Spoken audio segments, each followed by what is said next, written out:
Heavy rain on this Caribbean island 7.5 miles off the coast of Venezuela left the center of Ato Boldon Stadium's field soggy, the flanks submerged, and the encircling running track flooded.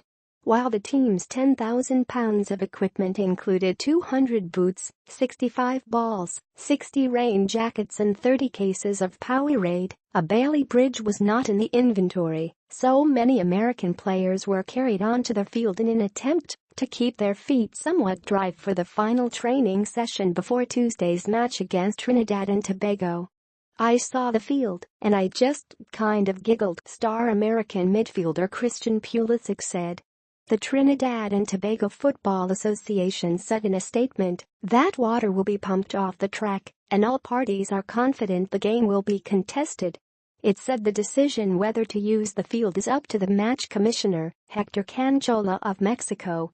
Hoisted on his shoulder of trainer Luis Ramirez, defender DeAndre Yedlin said he had not been carried onto a soccer field since he was 3 or 4. "I would love to see one of these hotshot teams from Europe come here and play in our CONCACAF qualifying and really get a taste of this and see what that's about," U.S. coach Bruce Arena said. "This is like survival of the fittest. They could do one of those TV shows on the Rose." A temperature of about 80 is forecast. Arena predicted a slow and sloppy game. If after inspecting the field tomorrow morning the field conditions are not playable, then a decision will be made, U.S. Soccer Federation President Sunil Gulati said. But at this point, absolutely playable. The U.S. would secure its 8th straight World Cup berth with a win, and almost certainly with a tie, because of the Americans' superior goal difference. A defeat would lead to elimination if Panama beats visiting Costa Rica and Honduras wins at home against Mexico in games that start simultaneously. If the U.S. loses and one of those fails to win, the Americans would advance to a 2-match playoff next month against Australia or Syria.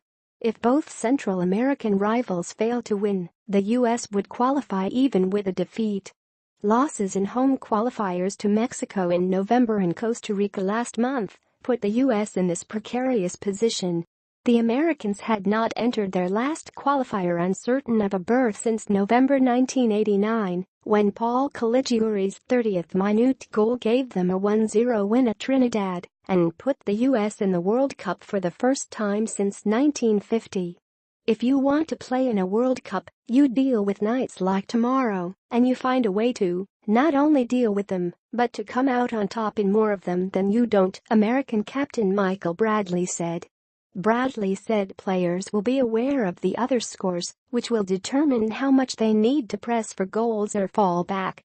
1,000,000%, Bradley said. How could it not?